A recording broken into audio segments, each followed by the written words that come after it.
Okay, great. So, few things that I just want to mention from the get-go is that we are going to cover lots of information. But if you have a question that I do not address during the webinar today, then you can ask them in the Q&A portion of Zoom, and then I will get to those at the end. Cool? Okay. So, welcome to our gut brain connection webinar. Today, what we are going to talk about is the one thing that all chronic health challenges have in common and how you can address that to make lasting health changes. Now, I understand that sounds like a lofty goal and one that a lot of people are even skeptical of when I say that, but I do believe that if you can really take in what we're going to talk about today and you can fully understand what we're going to discuss, that you will say, yes, okay, I do understand the one thing that all chronic health challenges have in common. And then again, best yet, what you can do in order to help that.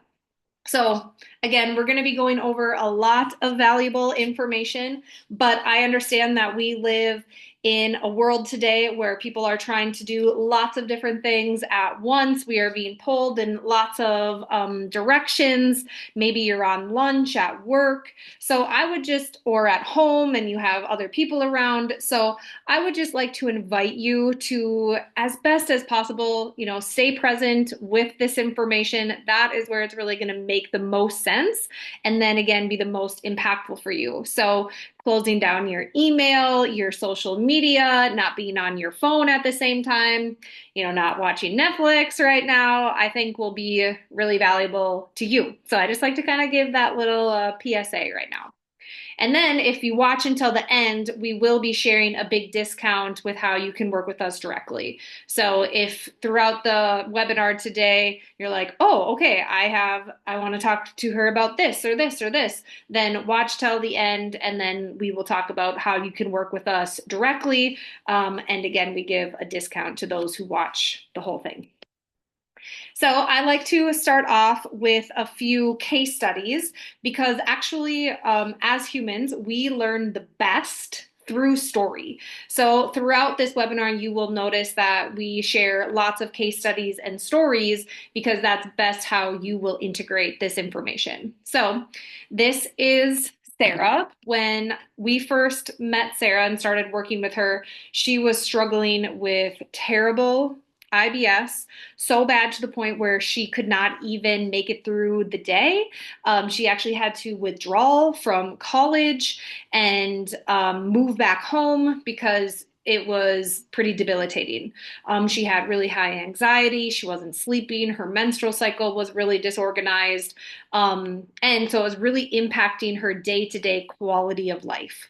And I'm sure a lot of you can relate to that when your health is not in a good place, then it's really hard for your quality of life to be where you want it to be and where you know is possible for you, right? So that's why I like to start with Sarah's story because of what her quote says there is that all of the things that we were able to help her with, we helped her with her digestion, her anxiety. She's no longer on medication for that. She can sleep throughout the night now. Her menstrual cycle is regulated. And because of that, she said her health has improved significantly, which has changed her life, right? So that's really what we are. Our overall goal is when we work with people is that we can improve their health so that their overall quality of life can improve. We love to celebrate people's life changes because their health is where it should be. So now I have a video of a teenage girl with a lot of food sensitivities. So if you are on this webinar because you are wondering about food sensitivities and how the gut-brain connection plays a role in that, then definitely listen to Mila's video here. like sharp pains after I ate certain things, but then I didn't know if it was like specific things. So I tried to cut out a few foods, but that didn't really help. It happened every night and sometimes in the morning, and I just like didn't have the appetite to eat any foods. How are you feeling? What is life like now? Well, now it's a lot better. My stomach is not hurting every day. I wake up and it's fine, and I'll go to bed and it's fine, and there's no like sharp pain anymore. So, we are going to really dive into what is the root cause of food sensitivities in just a little bit here. But I just want you to know that that's one of the like core things that we're really able to help people with and to, take the guesswork out of that because we understand how confusing that can be and how frustrating that can be. Just like how Mila said that, she tried to take out a few foods, but that wasn't really helping. And I'll explain to you why sometimes going on elimination diets and having the cleanest diet and eating all the right foods. But if you're missing this really key component that we're going to be diving into in this webinar, if that is not working, then you could have the best diet in the world and your body is still not functioning the way that it should, and you're going to have symptoms because of that. So just know that we're going to really dive into food sensitivities. And then if you feel like you've tried a lot of elimination diets and haven't really seen a lot of change, what else could be happening that is causing the issues? I So, a little bit about me before we really, dive into all of this information is that my name is Dr. Julia. I am a neurological chiropractor, meaning that I really focus on the nervous system in a very unique way, which I will talk about what our specific protocol looks like and how we work with the nervous system in a very unique way in a while. But just know that because we have such a huge emphasis on the nervous system, that's really why we're able to help people with more chronic and complex health challenges. We really specialize in helping people with IBS, fibromyalgia, autoimmune conditions, neurodevelopmental challenges. Again, the more chronic and complex challenges, that's really what we specialize in. And we work at Peak Potential Family Chiropractic, which is in Minnetonka, Minnesota. So I will say that, again, we see great results with, complex issues because of our approach, but also because of our philosophy. And that is one of salutogenesis, which is down here. And that is an approach focusing on what does it mean to be healthy and how can we create health from the inside out versus pathogenesis, which is the study of symptoms and disease and how then people end up treating or managing symptoms and diseases from a more outside in approach. And quite honestly, never really getting to the root cause of why they're happening. And that's when people end up feeling like they're playing whack-a-mole with their symptoms. And one thing then leads to another, and just kind of putting a band-aid over things. And again, that's really frustrating and confusing. So if you feel like you're kind of in that model and you're looking to break out of that and enter into more of this salutogenic model, then again, you're in the right place because you're going to learn how you can do that.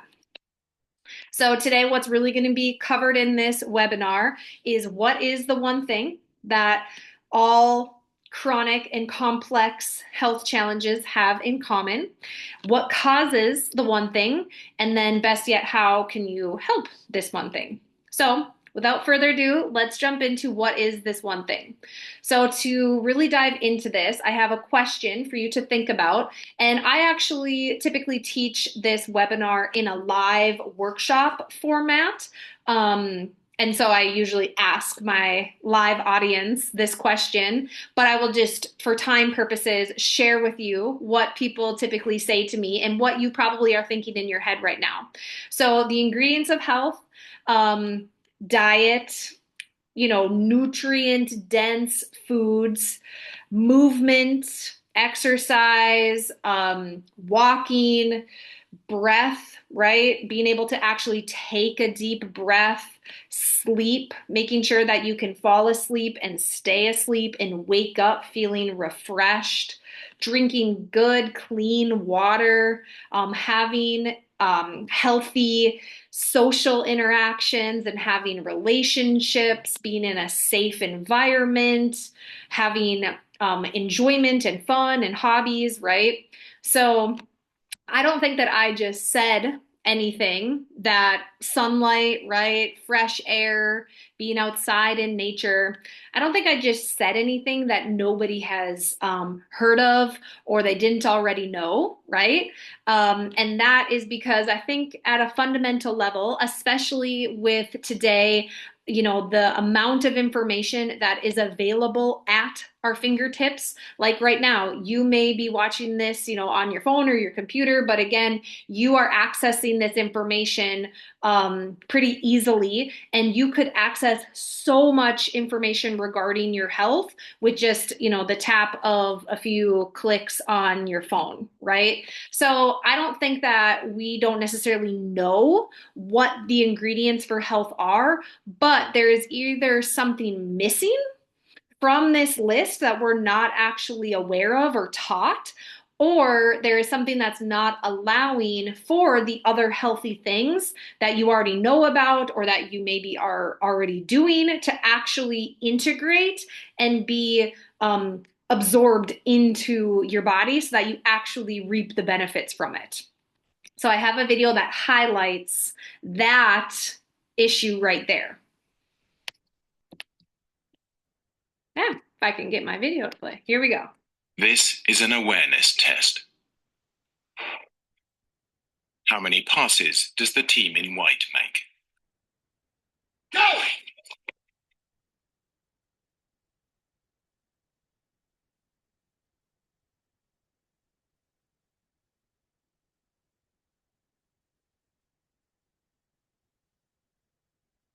The answer is 13. But did you see the moonwalking bear?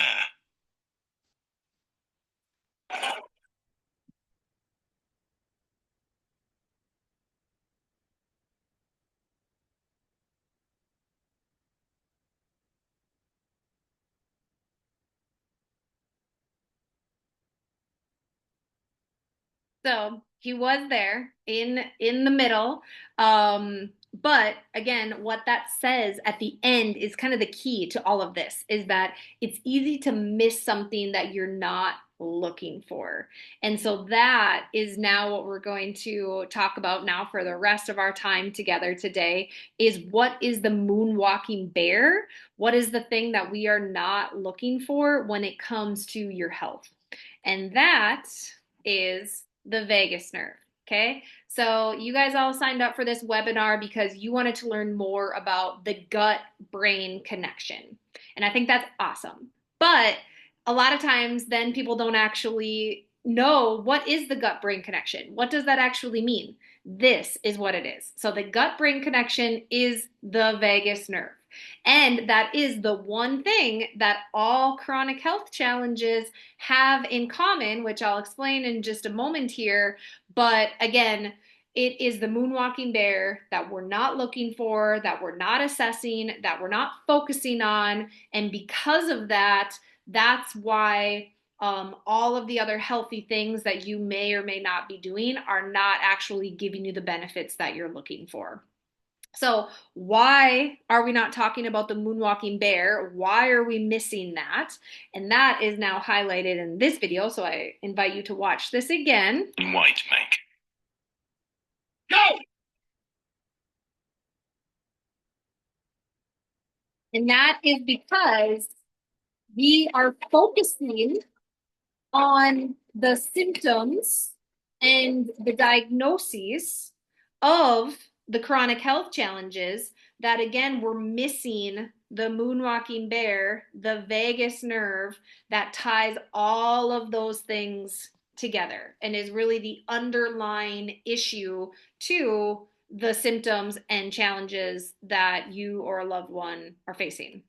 So that brings me to my kind of next point is that I don't then want you to think that I am trying to say, oh, we need to just completely ignore symptoms then, and they don't play a big and important role when it comes to your health. That's not what I'm trying to say. But what I am trying to say is that we need to really understand what a symptom is and how we can use that as a tool instead of as, again, something that you just end up playing whack-a-mole with. Okay. So symptoms are an external expression of what is happening internally. Okay. So the symptoms are the effect. And to really change what's happening externally, change the effect, then doesn't it make sense that you actually need to change the cause? So here at Peak Potential, and what we really empower people to do is to find the root cause to the external effect or the symptom. And again, the way to really do that is to analyze and then really heal the vagus nerve, that gut brain connection. So we're going to really dive into the vagus nerve now, but just know that the vagus nerve is kind of the main nerve when it comes to the autonomic nervous system. So that is the part of your nervous system that you are not consciously controlling. So your heart beating right now, your lungs working, your digestive system, your reproductive organs, your hormones. Again, pretty much everything that you're not thinking about right now, but your body is doing, is regulated and controlled by the vagus nerve. So this is what the vagus nerve looks like. It is a cranial nerve, so it starts in the brainstem. And then again, you can see just how extensive it is throughout the body and how much it controls. So again, doesn't it make sense that when we are talking about symptoms such as IBS or hormonal imbalances or fibromyalgia or brain fog or anxiety, that we should really be focusing on the vagus nerve, the nerve that regulates those organ systems? Makes sense to me. And once I explain it to other people, they're like, yeah, that makes sense to me too. So when we also talk about, diagnoses and disease processes, what I would like to invite you to do is to not necessarily focus on the organ system that is struggling, but rather take a step back and look at the whole body, because nothing in the body actually works in isolation. You can think of our bodies as a big orchestra, okay? And the different organs are the instruments that make up the orchestra. But all the instruments have to work together and again be coordinated together for the orchestra to make the beautiful song, right? So the thing that is coordinating everything within the orchestra is the conductor, right? And the conductor of your body is the nervous system. So the nervous system is your brain and your spinal cord and the nerves that go out to every cell, organ, tissue of your entire body. We have a special emphasis on the vagus nerve, which again, I just showed you why, because it has so many implications within the body and again, really regulating the autonomic nervous system. But it's really, again, the nervous system that is coordinating and conducting all of the organ systems and everything within your body. And the three like big players that the nervous system is in charge of and then is going to have a huge impact on how you feel and how you are functioning on a day-to-day basis. And those systems are the immune system, the detox system, and the GI system. Okay. So in the middle of this, whole body framework is our individual genes, yes, but to even take that a step further and to really move out of the old paradigm that it is our genes that are causing certain symptoms and disease processes, now what they're really finding is that it's not necessarily the gene, but it's something actually known as epigenetics. And so epigenetics is stating that our genes are either turned on or turned off based off of the environment that those cells, that those genes are in within the body. And so that is actually super empowering, or it should be to you when you hear that, because can we necessarily control our genes, passed down from our parents and our grandparents, right? No. But can we control the environment that your body is in? Can you actually, on a cellular level, control what the environment is like for those genes to be turned on or turned off? Yes, you can. And the three things that you can really control when it comes to the epigenetic expression of your genes is the physical stress, the chemical stress, and the emotional stress. So, how this all works together is that we all experience those stresses, right? That is what it means to be a human in today's, life, right? Is that we all experience stress, but it will then largely impact how you feel is how your nervous system is adapting to your everyday stressors. And don't worry, I'm going to really dive into this in a little bit here, but just know that if your nervous system is not adapting well to the physical, chemical, and emotional stressors that you are under, then what that does is that down regulates your immune system, that down regulates your detox system, and that down regulates your digestive system. And then because of that, your body is going to produce the symptoms over here and the disease processes. So again, instead of us focusing over here on the effect, what we can really control in a really empowered way is impact how your nervous system is adapting to your physical, chemical, and emotional stressors, so that then when your nervous system is actually adapting appropriately the way that it is designed to, then your immune system works the way that it should, your detox system works the way that it should, and your digestive system works the way that it should. And then that, again, based off of epigenetics, actually changes on a cellular level how your genes are being expressed. And that is when you can have a different symptom presentation and a different disease presentations, meaning that, they don't exist in a healthy body. And that's when people actually can get rid of the symptoms and the chronic challenges that they have been experiencing, sometimes for many, many, many years. Okay. So hopefully that all made sense to you and you followed my whole chart there. So that brings me to my next case study, and that is of Lana. So when I first met Lana, she was struggling with the symptoms of extreme dizziness, headaches, and then really lethargic, really low energy. So just like most people, when you start experiencing symptoms, is they went, especially ones that were really impacting her on a day-to-day basis. Like she couldn't go to work, she felt she couldn't drive, right? So she went to the doctor and they ran blood work, and he came back and he said, okay, we figured it out. You have hypothyroidism. Here's your prescription. You can go fill that and then make an appointment for a year from now, and we'll see if we need to increase your dosage. And notice his languaging around that is he said if we need to increase your dosage, because if you have had that experience, then you know that that's what they, always say. But if you haven't, just know that when you have the hypothyroidism diagnosis, they're always then going to just need to increase your dosage over time.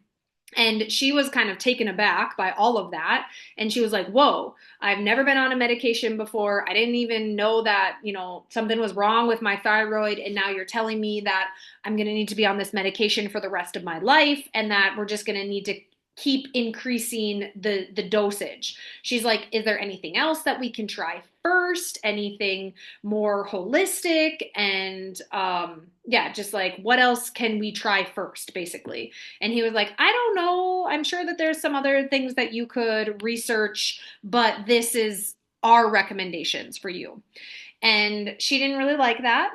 And so what she said was, well, I just met this chiropractor because we both work with kids on the spectrum. So that we met professionally, actually. And she's like, I just met her. So I'm going to talk to her and see if she has any other ideas for me.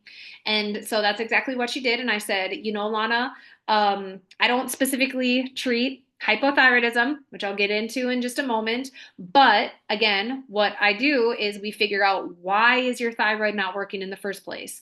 What is interfering with the thyroid to just function the way that it is designed to?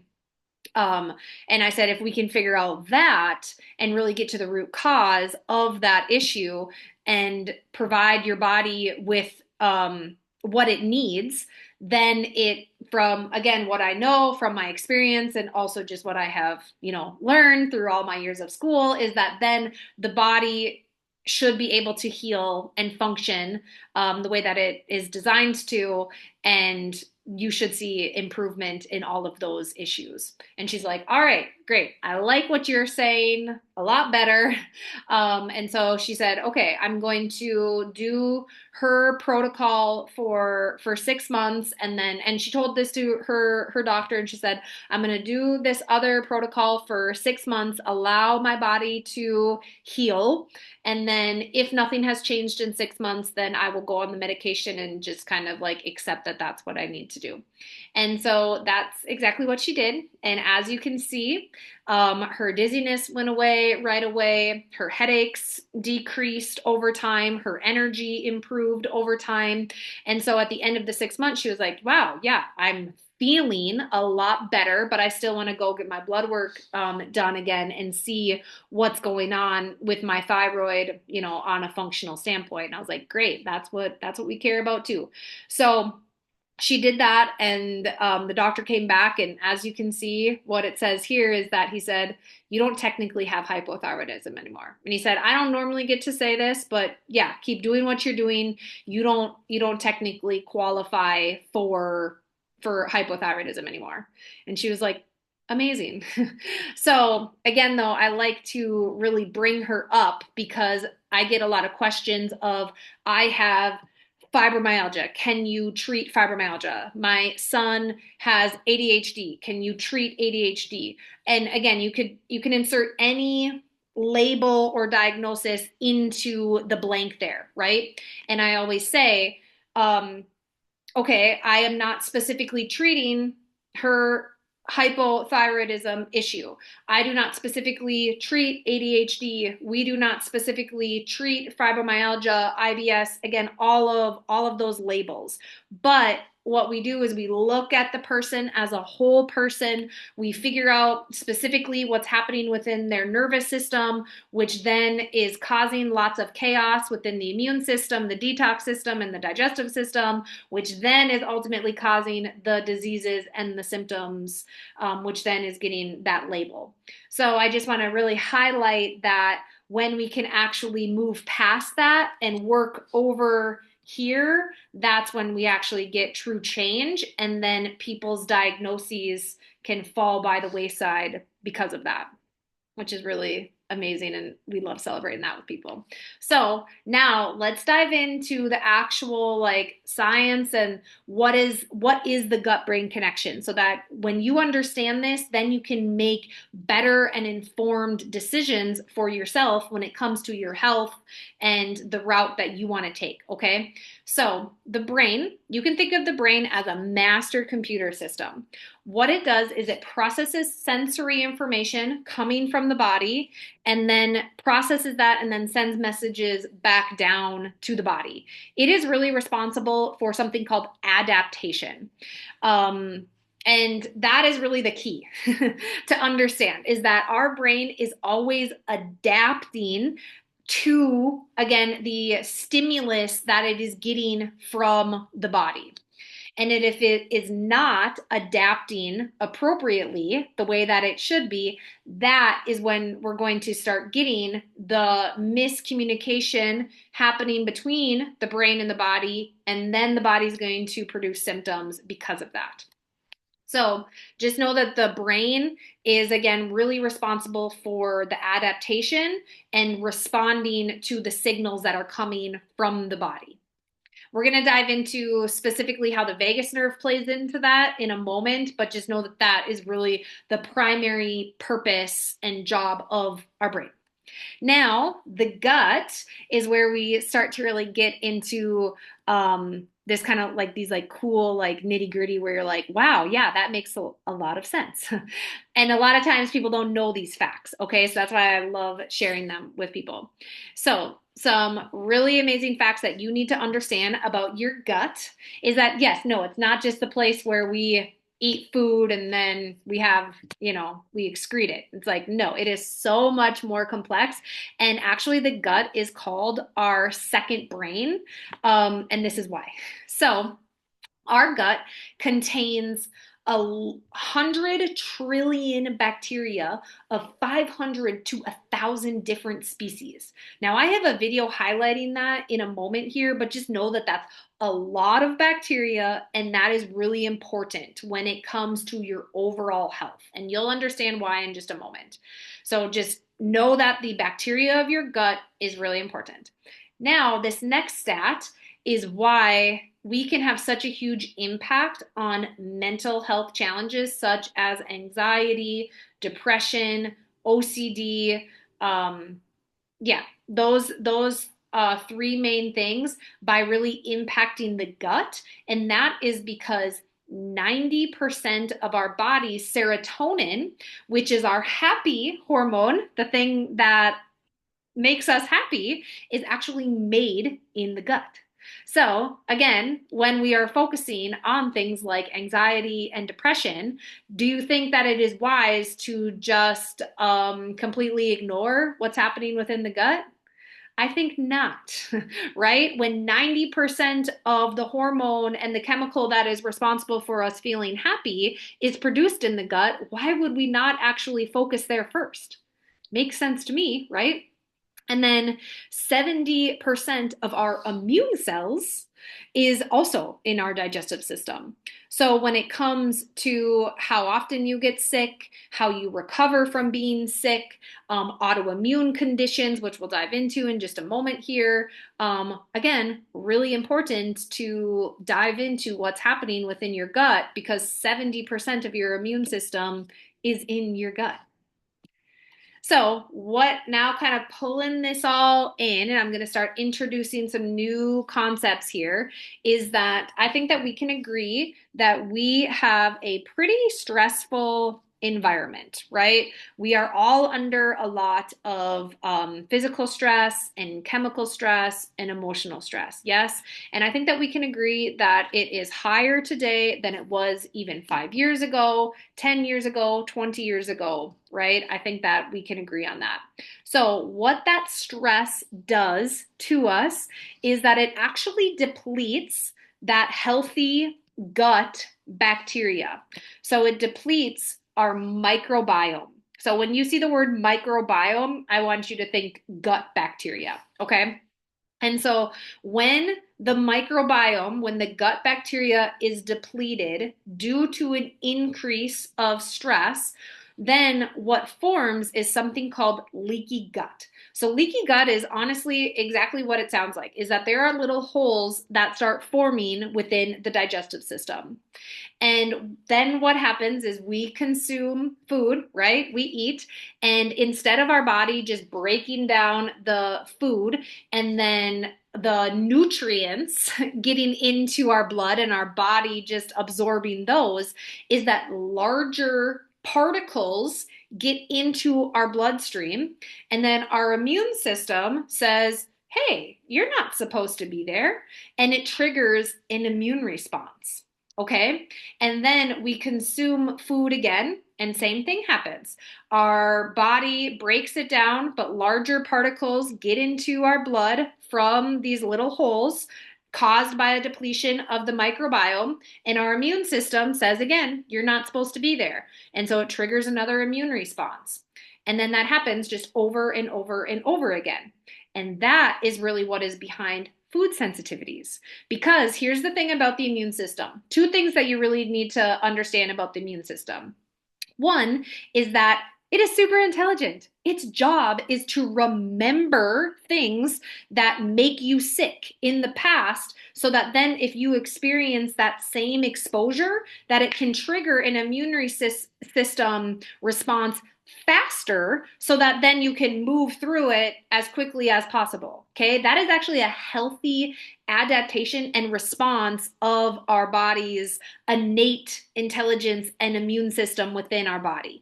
Okay, but that is not supposed to happen every single time you eat food.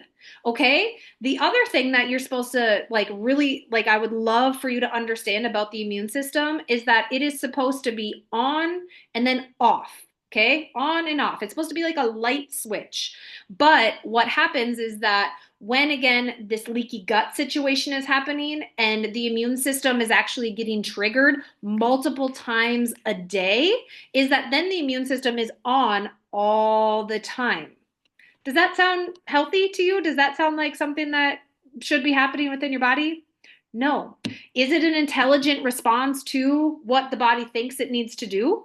Yes. But then over time, does this immune system that's on all the time sound like that will then lead to feeling good on a daily basis? No, not at all, right? Your immune system then gets very tired. And then what happens is because the immune system is on all the time, it starts just triggering this immune response.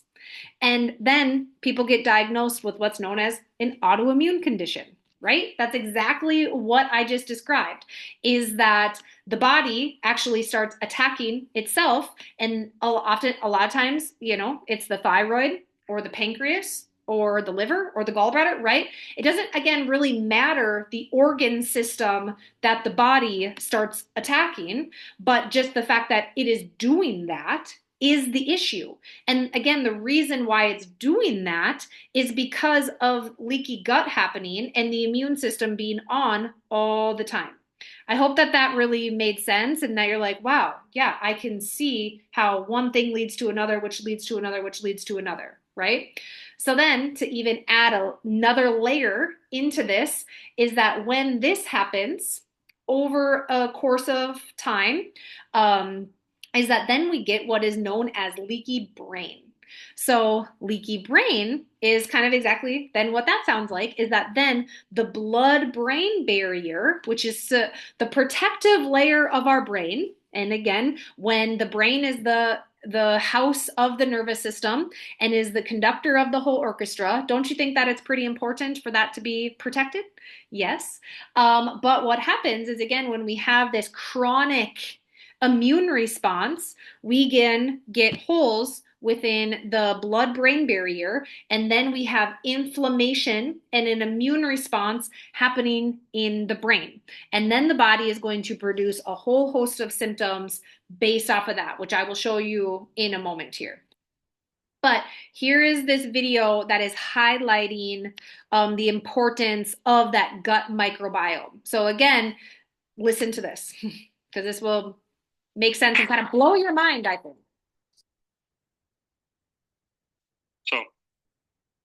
So you think you're human? There's 7 billion people on this planet. You know how many microbes there are? 5 nonillion. 5 nonillion. That's the number of stars in the universe multiplied by 5 million. That's a lot of bacteria. And they're everywhere. They're on this floor, they're in your kitchen sink, they're on your chair, they're on your coffee cup. And yes, they're on you. You harbor 100 trillion bacteria in and on your body right now. That's only 1,000 times the number of individuals on this planet. And if you look at it in terms of cells, you are outnumbered 10 to 1. You are not human. You are a walking bacterial colony. I always love that. I'm like, you can tell people that you learned that you were not a human, that some chiropractor told you that you're not a human. And then you can explain to them why that is, right? But doesn't that just like, you're like, whoa, it kind of puts everything in perspective, right? And again, the reason why that is so important is because when we have a depletion in that microbiome based off of things like diet, antibiotics, chronic infections, other medication, emotional stress, chemical stress, physical stress. What that does is it causes the leaky gut, that's what it looks like over here, is that then we actually get a separation of the cells of our digestive system so that then when we consume food, then again, larger particles get into the blood. The blood says that's not, or the immune system says that's not supposed to be there, triggers a response. And that then over time is what then causes the breach in the blood-brain barrier and just overall systematic inflammation, autoimmune conditions, and again, that the immune system is on all the time instead of being on and then off majority of the time. That's how it is supposed to work. So here, hopefully that all made sense and you're like, wow, yes, I can see how that is probably what is happening within my body. Okay. And don't worry, we're going to talk about what causes that to happen within your body in just a moment here. Okay. So, because again, that's then when we tie in the vagus nerve. Okay. So stick with me here. It's all going to make sense at the end. Okay. But I want you to understand this portion of it first. So these are the signs and the symptoms of leaky gut. So again, it's going to be like digestive issues, but also things like thyroid conditions and hormonal issues. Skin issues is a big trigger and a big sign that leaky gut is happening. And the reason why is because our skin is actually our largest detox organ. But our body is supposed to detox out of our digestive system, right? That's why it's important for you to have 1 to 2 bowel movements every day. That's actually your body's natural detox system, right? But what happens is that if the digestive system isn't working the way that it should, and your body just in general is not detoxing the way that it should, then it's going to actually start detoxing out of the skin. Okay, so if you are struggling with a skin issue, whether that be rashes or eczema, hives, psoriasis, we've helped lots of people with those specific issues. But again, not because we're doing anything specifically to their skin or again, like a cream or a topical, nothing like that. It's by allowing the body to actually detox out of the digestive system the way that it should, so that then it does not need to detox out of the skin. Okay, acne, right? Huge red flag that leaky gut is happening. And then over on this side, I want you to really notice the signs of leaky brain. So those, unfortunately, are typically the issues that people have. Again, it's like chronic fatigue, fibromyalgia, brain fog, anxiety, depression, learning challenges, emotional dysregulation, irritability, autoimmune diseases, where people will go to the doctor and they list all of these issues, right? And then the doctor runs a bunch of blood work. They may even do imaging of the brain itself. And then they come back and they say, you're fine. Nothing is wrong. Sadly, a lot of times then what they say is, here is a referral for a psychiatrist because this must be more of a mental health issue. You are struggling with depression. This would be who you should see. And then oftentimes the person says, one, they're kind of confused, right, as to why all their tests look normal and that nothing is wrong because they don't feel fine at all.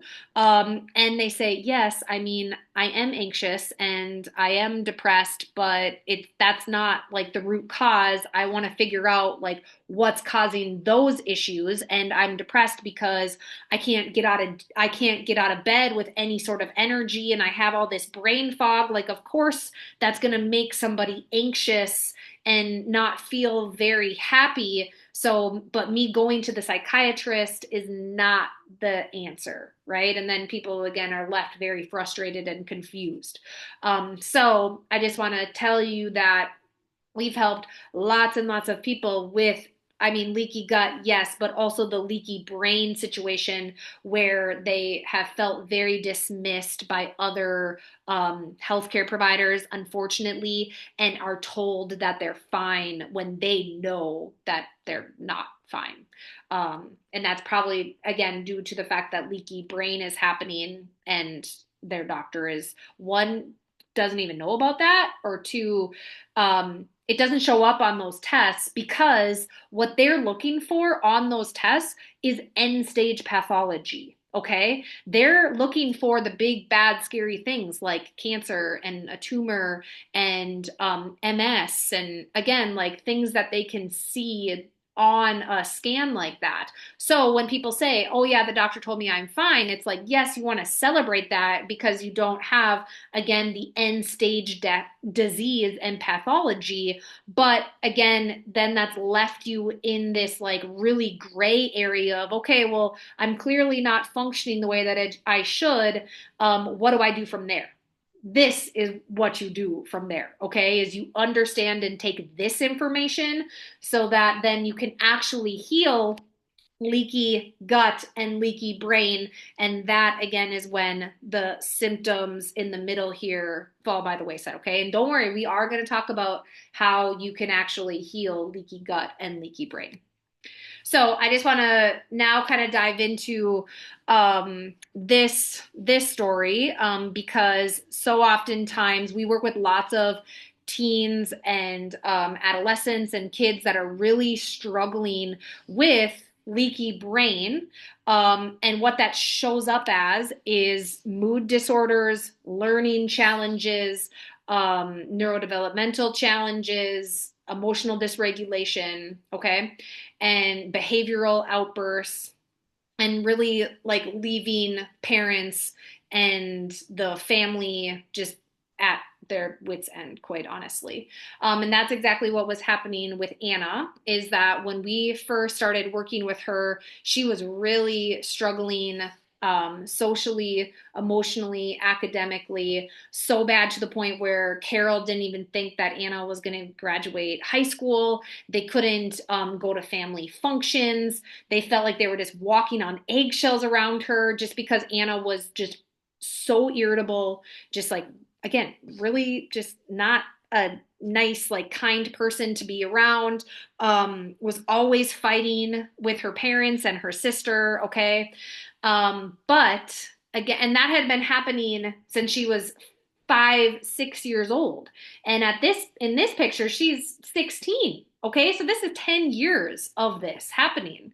Been to countless other like therapies, tried different medications. Again, like you name it, they had tried it. And Carol was actually a practice member for herself first, and then was like, okay, I see other kids here. Tell me about like what you do with kids and teens. And so I just shared with her, you know, the work that we do and how it relates to brain development. And she was like, okay, that sounds exactly like what Anna needs. But she honestly shared, I'm actually nervous to bring her in here because she is, just to put it just bluntly, just so rude. And that was actually and I said, oh, I do not take offense to any of that. Like we have lots of, you know, teenagers that come in that are a little disgruntled and don't necessarily want to be here. And, you know, we work with them. There's no judgment. There's no shaming. There's no like controlling or making kids do something that they don't want to do. and kids over time, they sense that and they feel that, and they're, then they love working with us. But at that first appointment, Carol actually did have me leave the room because she was trying to tell Anna that she needed to stop being so rude to me. And again, I was like, I honestly do not care. I do not take offense to this, because again, I understand what was happening within her brain. When leaky brain is happening, then that dramatically impacts your mood, that dramatically impacts how you are engaging with people socially, that dramatically impacts how you can focus and learn. So that's why then you read this review and you can see just the amazing improvements that they had academically. She graduated, no problem. I mean, you can see it says A's and B's, right? That was so cool to celebrate with her. But you can just see on her face, like this is a happy, well-adjusted teenage girl that now when she comes in, she shows us like pictures on her Instagram, talks to us about her job and the college that she's going to. Like now she is a joyous person to be around, and that's happening within her family. I mean, that's what we care about more. Like, yeah, it's nice when people come in and they're pleasant here, obviously, but the fact that now they can do family Christmases together, they can go on family vacations, like those are the things that we like really pride ourselves in being able to, give people, because those are the things that really matter, right? And again, it was due to what was actually happening within her brain, and then specifically how we were able to rewire that is then the key on Anna's success here. And then this, I already kind of touched on the skin issues, but that's exactly what was happening with Audrey, is that her body wasn't detoxing, so it was coming out of her skin. So again, to get to the root cause of eczema and hives and rashes, we need to actually look to the gut and the detox system. So let's talk about that. Let's talk about what actually causes an unhealthy vagus nerve. And at just one moment here, how might street drug use affect the brain barrier? Yeah, definitely not in a good way. Just to be very honest, right? I mean, drugs are a chemical substance that then is causing massive change and inflammation within the brain, which then really again is impacting how the brain is actually functioning.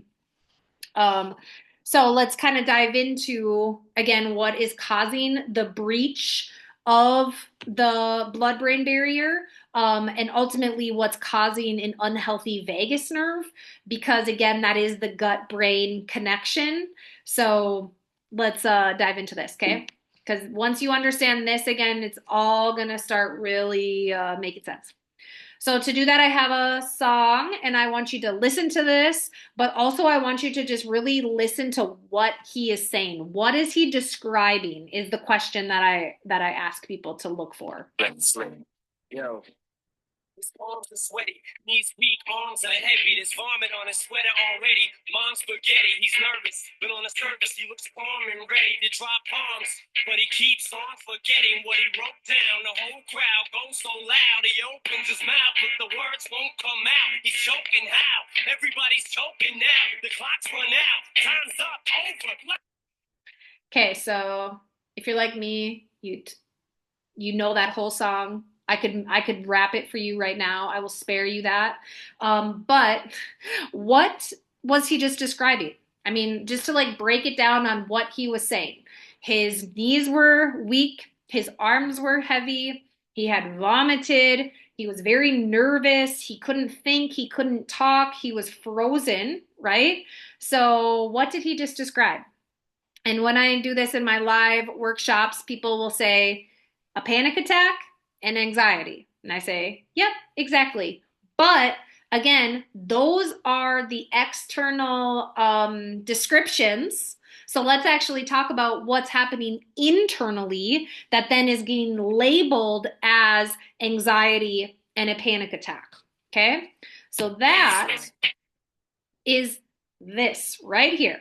So what he was actually just describing on a physiological level is being stuck in the sympathetic nervous system. Okay, so now we're going to really dive into the role of the vagus nerve and how the autonomic nervous system plays a huge role in how you are feeling and how you are functioning. Okay, so to really break this down, the autonomic nervous system has two sides of it: the sympathetic, which is the fight, flight, freeze side, and the parasympathetic, which is the rest and digestion and really growth and development side. So we have survival and stress and healing. Okay. One of the main things that I want you to understand about this is that you can only be in one side at a time. Okay. Because when your body is actually needing to be in survival and stress mode, then it is not appropriate for you to fall asleep. It is not appropriate for you to have your digestive system be working. It is not appropriate for you to have very like long thought processes, and for you to really think about the future and understand how your emotions and your behaviors, how they impact those around you, right? When you are actually needing to be in stress and survival mode, you need to get out of danger. You need to be awake. You need to be alert. You need to be wired, right? Your digestive system, it is not appropriate for you to go to the bathroom. So one, it is either going to eliminate very quickly or it's going to hold it all in. Okay. Also, then it's not appropriate again for you to be able to interact socially in a like long-term standpoint. So that's why then things become very impulsive, very quick, right? You are very reactive, instead of again thinking about long-term impacts on other people. Okay. So hopefully that all just made sense, right? That is physiologically what is supposed to happen when you are in a survival and stress state. But here is the key to all of this, is that due to an excess of physical or chemical and emotional stressors, remember those three stressors that I talked about and how they actually are changing our genes, right? How your nervous system is actually responding to that stress. That is this right here. So if your nervous system, due to your vagus nerve not functioning the way that it should be, again, due to a depletion in that microbiome causing leaky gut and causing this immune response to happen all the time, which then is causing leaky brain, then what happens is your nervous system does not respond to stress appropriately anymore. And then it triggers this sympathetic response more often than it should be. Okay, so it's a bigger response and it happens a lot. Okay, so that is what we call sympathetic overdrive. And that means that your nervous system is just pretty much all the time in this stress physiology. Okay, you can think of it like the gas pedal of the car is just glued on all the time. Do you think that that is good for the car? No. Do you think the car is going to break down and wear out, right? Run out of gas? Yeah, exactly, right? So, and oftentimes, this is again kind of like another like nuance to this, is that when this happens over and over again, that then becomes your nervous system's new normal. Okay. It's kind of like changing the temperature on the thermostat. Right away, you may feel that difference. You may feel like, oh, I feel stressed out. But just like if you change the thermostat dramatically within your house, you may feel that right away. But then what happens over time is that if you don't actually change it back, and again, it just stays on that cycle all the time, then that just becomes your body's new normal. And you don't even notice that you are in that sympathetic fight, flight, or freeze physiology. And that's actually usually what happens is you go in from fight or flight, and then your body actually drops into the freeze physiology, which is like play dead, essentially, right? That is actually the most primitive part of your nervous system. That is then when you just feel like numb and disassociated and you can't even deal with like everyday life. A lot of times in kids, that can now is really being diagnosed and labeled as pathological demand avoidance. We're seeing a big increase in that. But again, when you understand what's actually happening in their brain and in their physiology, what's actually happening is they're moving into this freeze physiology. And then everyday tasks and demands become so overwhelming for their nervous system that they just kind of completely shut down altogether. So, again, to really tie this all together, is that if your brain is always triggering this sympathetic response, then that down regulates the parasympathetic side. So you don't sleep well, your body doesn't actually ever recover, and your digestive system does not work the way that it should. Okay? So again, this is all regulated by your vagus nerve, okay? So I hope that this is all like kind of pulling everything together here. So one other aspect of being stuck in this sympathetic loop that I really want to address is so oftentimes people will tell me that they have trouble losing weight. And that is really for two reasons when it comes to the sympathetic response, is that when you're stuck in that fight or flight state, one, your brain is constantly sending messages down to your body that tell you that you need quick sugar, that you need glucose and carbohydrates in order to be able to run away from the tiger that your nervous system thinks is actually chasing you. Okay, we're going to dive into this whole tiger scenario in just a moment here, but so that's one of the key things, is that your brain is constantly then telling you that you need quick sugar. So that's when cravings really happen. And then people don't make as wise of food choices as possible because it's really hard to constantly fight those signals, quite honestly. So that's a key component of it. And then another component of it is that then when your body is in that survival mode, it holds on to like everything. Okay. So it quite honestly, again, is in survival. So it doesn't know when the next meal is happening. So it just holds on to everything. So that's oftentimes when people tell me I'm eating the right foods, I'm exercising, I'm doing again all of these other healthy things, but the number on the scale just will not budge. And the reason why is because if the nervous system is stuck in that sympathetic state, it won't budge. So that's exactly what was happening with Melissa, is that when she first came to us, she again was already doing other healthy things like eating a clean diet and exercising and drinking enough water, right? So on paper, it's like, yeah, you should be losing weight, but she wasn't. And it's because her neurology was stuck in that fight or flight state, so her body was not losing weight. So when she shared with us that after 6 months, she had lost 20 pounds, we celebrated that. And we said, and because again, we actually at that time didn't even give her any other like diet advice or exercise advice because she was again already doing it. We absolutely help people with that if people want that and if they need that. But with Melissa, I was like, keep doing what you're doing, but let's actually get your nervous system regulated, and then all of the other healthy things will actually be able to work. And then that's when her body actually started losing weight. So if you feel like Melissa, then this is probably what's going on within you too.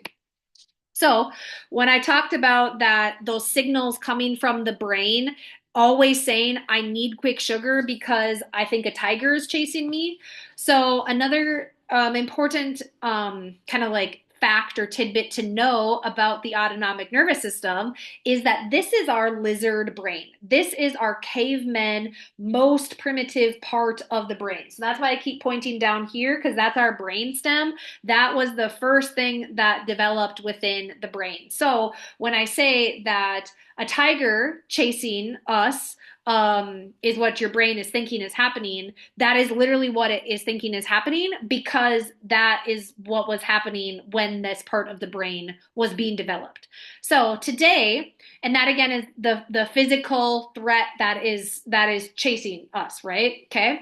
So today, do we actually have tigers chasing us anymore? No. But what they have found is that our bodies actually respond physiologically the same to a physical stressor as it does to a chemical stressor, as it does to an emotional stressor. Okay. So that's really important to understand, that even though we don't have tigers literally chasing us anymore, do we have a lot of chemical stressors just in our environment? And do we have a lot of emotional stressors? Yeah, we do. So our nervous system is wired so that it is going to respond like it would if a tiger was chasing us. Okay. So just know that it responds the same, and you could be very much so stuck in that sympathetic state, even if you don't have a tiger chasing you. Okay. I also want to take a moment here and explain the fact that, a lot of times people come in and they're like, I don't have like these major stressors or these big traumas that have happened to me over the course of my life. I don't understand why my nervous system is stuck in this fight or flight state. And our response to that is that a lot of times, yes, absolutely, big traumas and stressors absolutely get the brain stuck in that sympathetic state. I think we can all understand that, right? But it's more of when there isn't a big stressor that then people are confused as to, like, why is my brain reacting this way? And oftentimes what's actually happening is it's small stressors over time that then add up. Okay. So again, it's the small chemical stressors that we're under every day. It's the small physical and the small chemical stressors and emotional stressors that then add up. And then our brain, again, it's like changing the thermostat just 1 degree every single day. And then by the end of the week, you're like, oh, wow, we're in a totally, completely different temperature than we were at the beginning of the week. That's exactly what could be happening within your nervous system. Okay. So I just want to kind of bring us back into what this sympathetic fight, flight, or freeze physiology looks like on the outside. And Drew very much so describes him being stuck in that cycle. Okay, so listen to Drew's story here. So my life was a lot of like anxiety, panic attacks, almost every day, every night, all day long, and very hard to work through. I'd wake up in a panic attack, go to sleep in one. So it was really tough to get through, and a lot of it was dissociating in the middle of all that too. So it was really hard on my mental and just on everything I did through like a day-to-day basis. Like I didn't want to go out and do stuff. I didn't eat as much.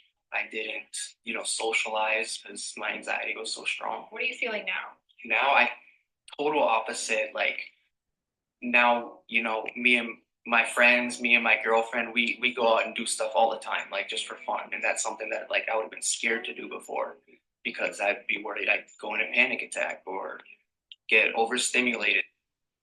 So Drew was, again, describing overstimulation, going into a panic attack, moving into that freeze physiology. So that's what that looks like on a behavioral standpoint, is not wanting to socialize, not wanting to go out, not eating.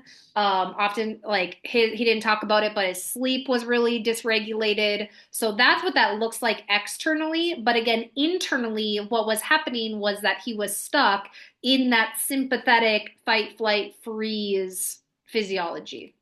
So the fact that that's not happening within him anymore, because we were able to get his nervous system out of that state is why now he says that he's able to go out with his friends. He's not worried that he's going to have a panic attack.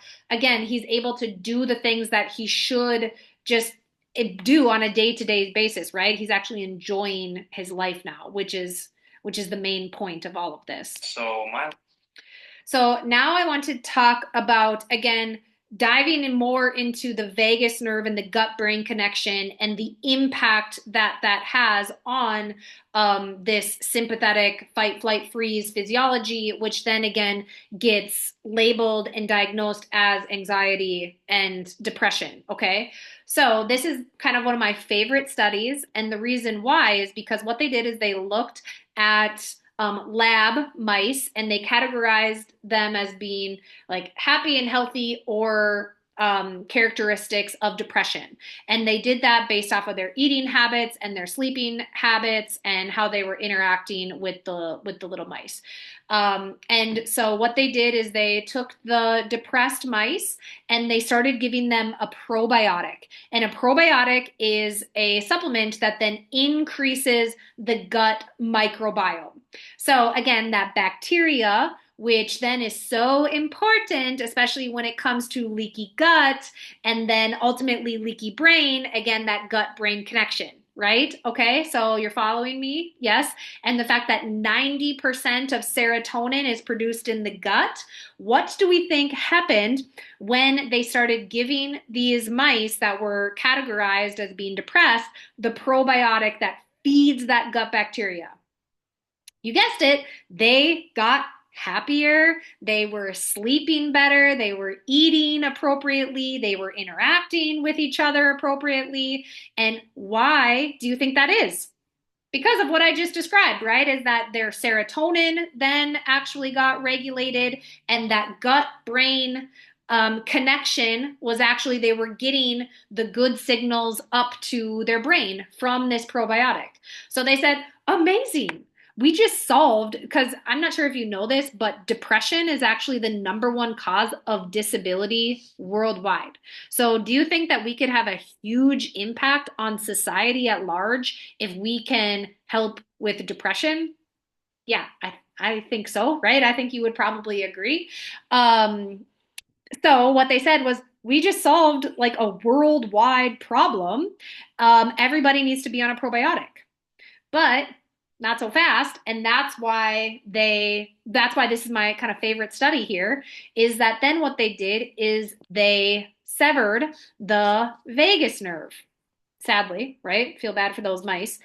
But they severed the vagus nerve, but they kept giving them the probiotic, okay? That's the main thing here. What do we think happened to those mice? Hopefully you guessed it, is that they actually got worse again. Right? They stopped eating, they stopped sleeping the way that they should. They actually slept more, right? And they weren't interacting with their little mice friends anymore, okay? So they got categorized as having depression again. So what this really highlights is that you could be taking the best probiotic, you could be taking the best supplements on the market here. And yes, there are certain ones that are better than others, okay? Just like with anything, that quality definitely matters, but you could be taking the best one, okay? And if your vagus nerve is not working the way that it should, then your body is not actually going to reap the benefits of that. That gut-brain connection is not actually happening. Your brain is not actually getting what it needs from the gut. You know, the serotonin is not actually making it up to the brain. And then you're not going to actually reap the benefits from it, and you're not going to see an improvement in your symptoms. So I just want you to really understand that, because again, so oftentimes people say, I've done this, I've done that, I've done that, right? And they've done all the diet changes and they've taken all the supplements. Into that, we say like, great, but also if the moonwalking bear, if the moonwalking bear is not being addressed, which so oftentimes it isn't, if the vagus nerve is not working the way that it should, you're not going to actually reap the benefits from the probiotic or the supplements that you're taking. Okay. So that's why now when we talk about how can we actually heal the vagus nerve, so when you do other things or when you actually take our recommendations for the supplements that you should be taking or the diet that you should be doing, how to make sure that that actually works, okay? And that is by really healing the vagus nerve. So now I'm going to kind of dive into, okay, what are the actual clinical and practical things that you can apply based off of what we just went over for the last over an hour here, okay? So this is really in our practice. Peak Potential is our gut brain healing action plan. And when we can implement this with people, this is where we see just again the life-changing results that people are really looking for. So I want to go through this kind of piece by piece because the order in which you do something, when you do something, is oftentimes just as, or if not more important than what you actually do. Okay. So that's why our number one is nervous system regulation, repairing and restoring the parasympathetic nervous system, getting people out of that chronic fight, flight, freeze physiology by really healing and working with the vagus nerve. So that's really what we specialize in here at Peak Potential. And how we do that is by gentle neurological adjustments, which I will show you what that looks like in a video in just a few slides here. But just know that it's very unique. It's very different. It's not the twisting, popping, cracking that most people associate with chiropractic, but rather gentle adjustments specifically that work with the vagus nerve in a very unique way. So I'll show you what that looks like in a moment here. But just know that that's our number one. And the reason why is because then again, I hope that you now understand the importance of the vagus nerve, but when we can really unlock the healing potential of the vagus nerve, that then is what unlocks the body to actually heal and regulate as it should. And so that's our number one. That is the thing that has such the biggest impact on people's health, okay? Then our number two is our functional nutrition approach, especially when it comes to healing and sealing the gut and the brain. And so with that, our functional nutrition approach is very individualized. It's very personalized. Nobody gets the same recommendations. And that's because it is all based off of one, what we find if, and again, we don't do this test with everybody. We don't do functional nutrition with everybody, but a lot of times people want that. And so we're able to provide that to them. And a lot of times too, this is needed. This is a crucial component to their health and their healing, right? It's like back to the beginning when I said, what are the ingredients of health? Usually the first thing that people say to me is diet, right? Again, I don't think that that is a new concept for everybody. But what I will say is that it's not new, but it can be very confusing. Okay. Again, all the information that we have and the tips of our fingertips is amazing, but it can be super overwhelming. You could look up diet to heal anything, right? Put in any disorder or diagnosis or symptom, diet to heal blank. And you will end up with a whole host of information. But a lot of times one person will say, I did this and it worked. I did this and it worked. I did this and this, right? It's just like so confusing and you can just get so lost and go down so many rabbit holes. So that's why we say, hey, let's actually work with you on that. Let's help you with that. Let's actually empower you so that you can make the best decisions when it comes to your food and your diet and the supplements that you take. And so the way that we do that, again, is by a very individualized process. And we really love to do a food and toxin sensitivity test.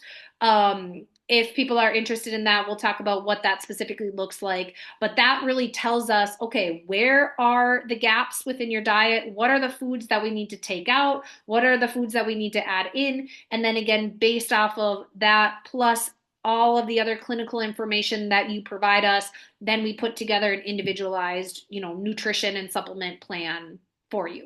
So that's our number 2. And then our number 3 is our detox. So again, we don't do this with everybody, but we have found that the people that have done 1 and 2, and then we're still needing to help heal and seal the gut and the brain, that then when we can do a detox, that their results just, kind of go from here to here. And the reason why is because, again, our environment is just pretty toxic, right? I don't think, again, I am speaking to, deaf ears on that. I think we can all agree that we have lots of chemical stressors coming at us every day and we don't even know it, right? So then we have found that when we can do a detox in an appropriate way and at the appropriate time. Okay, so that is why that is number 3. I want to be very clear about that. And that is because if your body is not ready to move into that detox process because your nervous system is so dysregulated, and again, the nutrition piece of things is very dysregulated too, then if we just continue to do a detox, again, it's pretty much the same thing as just having leaky gut happening. We just push it all into the body. The body's not actually detoxing it, and it can make things way worse. Okay. And that's oftentimes when people say, oh, yeah, I've done this cleanse and I've done this detox and I felt terrible. That's why. Because your body wasn't set up. It was not in a place where your nervous system could actually detox it. Okay. So just know that that is a component, but we do that at the appropriate time. And again, that's why working with an actual practitioner is so valuable, okay? So that you're not just guessing, like you actually are working with someone that's going to tell you when you should do that and how you should do that, okay? And then our number 4 is our lifestyle. And that kind of gets weaving in throughout the entire process here. But really, once we know that, okay, your nervous system is in a healthier place, your diet is in a healthier place, you're taking the supplements that we feel like would be appropriate for you, we either did or we did not need to do a detox. Now it's like, okay, how can we empower you with as much information and tools so that you can continue to make progress and make sure that your environment isn't continuously adding extra, stressors to that. But again, we understand that within that realm, that can be confusing on how and which routes to take with that. So we help people do that all the time, because again, at Peak Potential, we really want to empower you with the tools that you need so that you can live the healthiest life possible.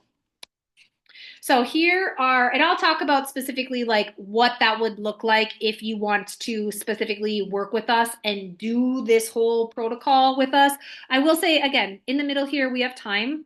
The amount of time it takes to go through this entire cycle, one, is very dependent on where you're starting, right? So that's why our initial process, which I'll talk about in a moment here, is a really in-depth consultation and nervous system testing, which will tell us how long we think it would take to move through this whole protocol and for what you could expect on that. But I do just like to say that typically to work with us, we ask for and we say, okay, we need to at least give it 6 months of working within number 1 and number 2 to really, again, start healing your nervous system and start making the diet changes from a functional standpoint. That typically is the first 6 months, and then working within the detox and the at-home lifestyle changes is then the second 6 months. So to move through the whole protocol, usually we're working with people for a year, but again, that depends on where people start and again, what people are looking for. But I just want to kind of let you know that that's what that time component looks like. So now let's kind of talk about what are some diet modifications that you can start thinking of. And I'm just going to kind of go through these quickly because one, I want to be conscious of your time. I don't want to go over it. I want to leave questions for at the end. But I just want you to maybe take a screenshot of this, right? You can come back to this But I just want you to know that these are the things that are causing leaky gut. And then these are the things that really help with leaky gut. So these are the things that we really help implement in people's diet. Okay. So ultimately, though, how we improve the nervous system and get out of that fight or flight state is by what we do here, and what we really specialize in is working with the nervous system and allowing the vagus nerve to actually communicate from the body up to the brain the way that it should. Because 80% of the function of the vagus nerve, 80% of the function of that nerve is communication coming from the body going up to the brain. So that is why it can be so impactful on the brain, on what is happening within the body. Okay. So that's why our adjustments are so impactful when it comes to actually healing the vagus nerve. So again, what we really specialize in is stimulating the parasympathetic nervous system, which gets the nervous system out of that sympathetic fight, flight, freeze physiology. So I want to show you what it actually looks like. Here's a video. Again, it's gentle, light touch contacts. Oh, gentle, light touch contacts that cue the body to send the appropriate signals up to the brain, so that then the brain sends the appropriate signals back down to the body. And that's how we really break that stress cascade. So again, you change what's happening within the brain by changing what's happening within the body. Okay. So but check out too, this is our Instagram handle. Check us out on Instagram. We have lots more adjustment videos. We have lots of stories and testimonials on there that you can listen to. And also lots of really great information on, again, tools that you can do at home to, again, improve your health. So check us out on Instagram. We try our best to actually put valuable stuff out there. So how we specifically test for vagal tone, what's happening within the vagus nerve, and sympathetic overdrive is we have 3 non-invasive tests in our office that show us that. So the first test is heart rate variability, which measures if you're in more of a sympathetic or a parasympathetic state. This is where people start, and then this is where we celebrate where people end. Then we do surface electromyography. That is measuring how the signals from the brain are being distributed in the body through the muscles, and shows us the pattern of the nervous system. People come out as this black line. So that squiggly line, that's what anxiety looks like on paper. That is what focus issues look like on paper. This is what feeling calm and regulated and the ability to focus and think look like on paper. That's somebody's after. That smooth line. That's what we are going for. That is our goal. And then thermography, which is measuring areas of inflammation within the body. So we ideally want all those boxes to be white. When we see color, you can think inflammation. That is a huge sign of being stuck in that sympathetic fight, flight, freeze physiology, is high inflammation. So my question here is, my first question is always, did you learn something? And I hope that you can say to yourself, yes. Okay. Even if you are a current practice member here, which I know that we have current practice members on this webinar, which is awesome, but I hope even you learned something good here, that this was worth your time. But I also can understand that, especially if this has been maybe the first time you've heard some of these concepts, is that it can sometimes kind of feel like that, right? Like, whoa, I just got a lot of information in a short period of time. And you're like, what do I even do with this, right? So that is why we have created a smooth and easy onboarding process for you to work directly with us at Peak Potential, so that then you aren't left just now confused with how you can actually heal your vagus nerve. Okay. So I believe my husband that you can see on the top here, Sam Roth, if you see his name, that's my husband. I think he just put in the chat a link for you to get the discount to work with us individually on this onboarding process. But what that what that entails is you get an in-depth consultation with one of us doctors here at Peak Potential, and that's where you tell me exactly what's going on, how long it's been happening, what else you have tried, and then we do the testing that I just described, which again is the heart rate variability, the surface EMG, the thermography. We look at your posture. I do a functional brain-based assessment, all again to see what is happening within your nervous system that could be causing the symptoms and the challenges that you told me about during the consultation, okay? And then me and Dr. Natalie and Dr. LaShonda, we look at your results, we talk about them, and then we put together the individualized action plan for you, which again, we determine which clinical tools are going to be the most appropriate for you and for how long we think that that would take to accomplish the goals that we set together during the first visit. So typically that is $340 if you want to do the consultation and the exam with us. But for you being on the webinar today, we offer that at a big discount of just $120. So if you are wanting to take us up on that offer, which we would love it if you did, we want to be able to help as many people as possible. So if you want to take us up on that discounted offer, you can click the link in the chat, and that will allow you to schedule that and do all of that. Yes, and Sam said that we will also email this link to you shortly after the webinar, and that it is only available until the end of tomorrow, which is Wednesday at midnight. So if you want to, see if this could be the thing that you have been searching for, then we would highly recommend that you sign up sooner, right today, right, or tomorrow, to take us up on the discount. So I just have one more video to share. I know that I'm at time. Actually, before I share the video, I just want to make sure that I get to the questions. Does insurance, okay. So yes, a good question about the insurance piece of things. So that totally depends on your specific plan. So what we do is when people come in for their first appointment, the consultation and the testing, then we take down your insurance information and we verify your benefits. We look into it for you.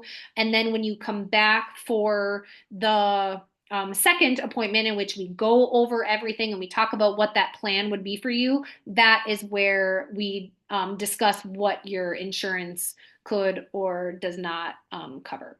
Okay, so that is a case-by-case basis in which we help you understand that.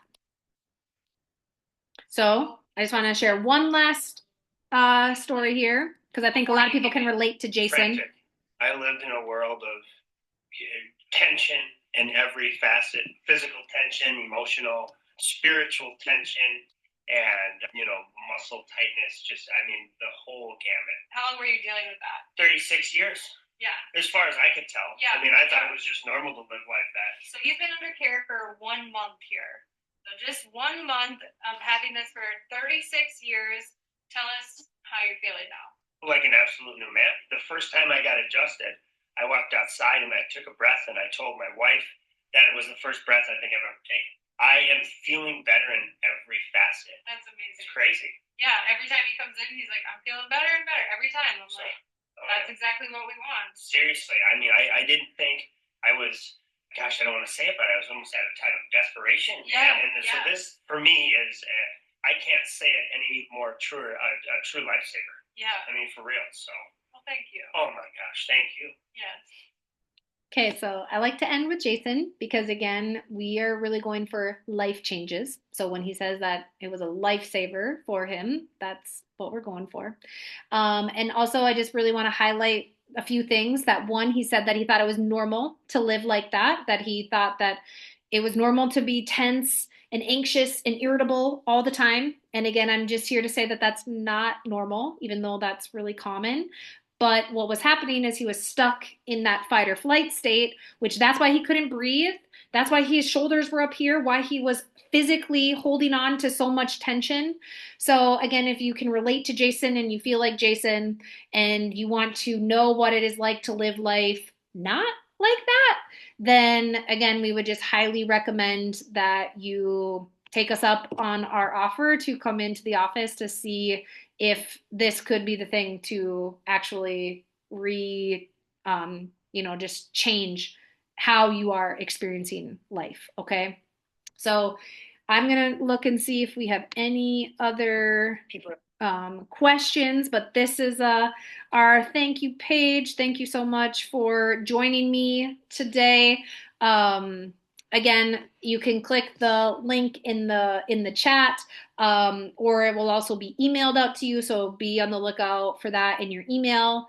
And it is good for today and tomorrow to get the discount on that. So I hope that you found this valuable. I hope that you learned things that you're looking forward to implementing this information. All right. Well, thank you so much for joining. I just want to see one more thing here. Is it possible to have a consult? What happens if you live a distance away? Okay, so if you live a distance away, let's maybe talk about that on how far away, because we do have quite a few people that drive, but we could do something a little bit special, case by case. So that would be something that we should probably talk about. Whoever June's iPhone is. So reach out to us. We can talk about that. And then it is possible to have the consult over the phone. Yes. So oftentimes, especially if it's for a child, I did not mention that. If it is for a child, then we do actually prefer that we do the consultation over the phone. Just so that we're not talking about your child's struggles in front of your child, sorry. But also for yourself too. If you'd prefer to do the actual like consultation portion over the phone, that's no problem. We can absolutely do that. And then we'll just schedule the time for you to come in for the actual testing, for you to do that afterwards. So, okay. I hope that answered those questions. And that I hope to talk to a lot of you soon. Okay, have a great rest of your day, everybody.